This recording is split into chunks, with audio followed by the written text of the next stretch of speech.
My name is Melanie Bulock, and I'm the cat foster coordinator. And I've been with Take Me Home since its inception, probably about 17 years. We probably adopt out several hundred cats every year. In the last 17 years, I've lost count. I've had hundreds of fosters. But I do not do this all alone. I have an amazing team on the cat team. I have a wonderful group of volunteers that are so dedicated, and they work so hard, and they are so kind to me, and they're kind to each other, and they work great together as a team. We also work with other people within the community to help with the feral cat population. I work with several other nonprofits and several other what we call feral feeders that go out into cat colonies, and they feed them and they trap them and they TNR them. And if they find mommies and babies that are social, then we bring them into the program and we find them homes. Sometimes mom is still feral, so we do have to TNR mom, but we take the babies into the system, and sometimes there's no mommy. So we bring them in and we bottle feed them if we need to, and we find them, we socialize them, and we find them forever homes. I'm very lucky. I have a huge community and a great cat team that helps me a lot. I could not do this by myself in any way. Trap, neuter, release. It means that you trap a feral cat that is not socialized to people, and you get it spay or neutered, you get its vaccinations. They get a little ear clip, so another feral feeder will know from a distance that that animal has been altered, and so they don't need to re-trap it. It helps reduce the feral population. A feral cat that is not altered can have 6 to 8 litters a year, 5 to 6 kittens apiece, and a cat can become sexually active by the time they're 6 months old. So you do the math.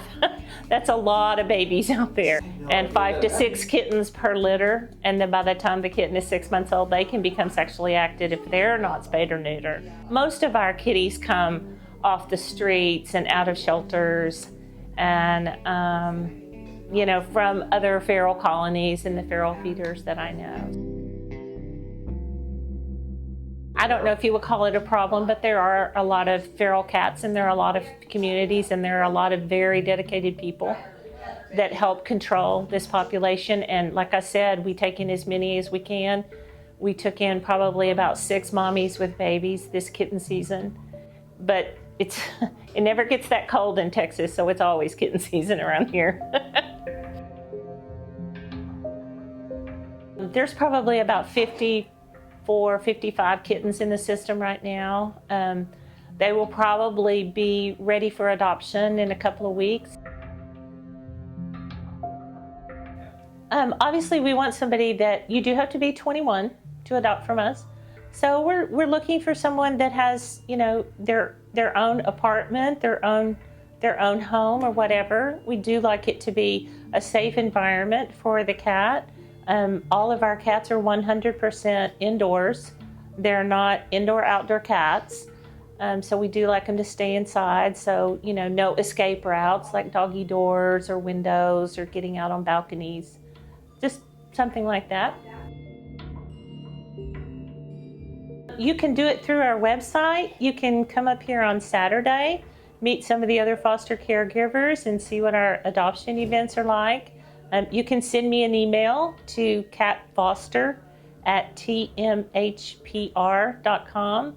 I'd be happy to meet with them, tell them how our program works. We pay for everything. I like to say that we provide everything, but you provide the home and the love. Both. Temporary fosters are fantastic in the summer because people go on vacation, so they need somebody to keep their foster animals for a weekend or 3 or 4 days, something like that. So temporary fosters are great in the summer because people go on vacation. So so either way. They fill out a volunteer application on the website, and we have oodles of opportunities. It's not just fosters. There's people that help with admin. There's people that help with medical. There's people that do supplies.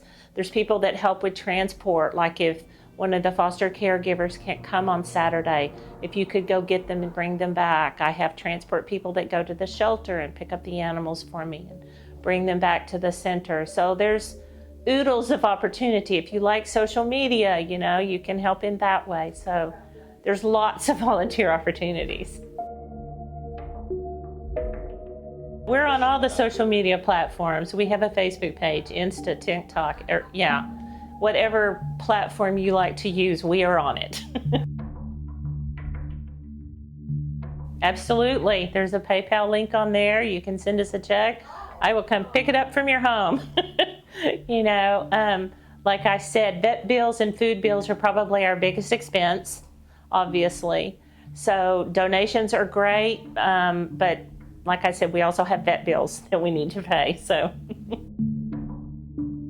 we would love to have any volunteers. They're more than welcome to come in on a Saturday and see our operation. We're very proud of our little center and see how our team functions.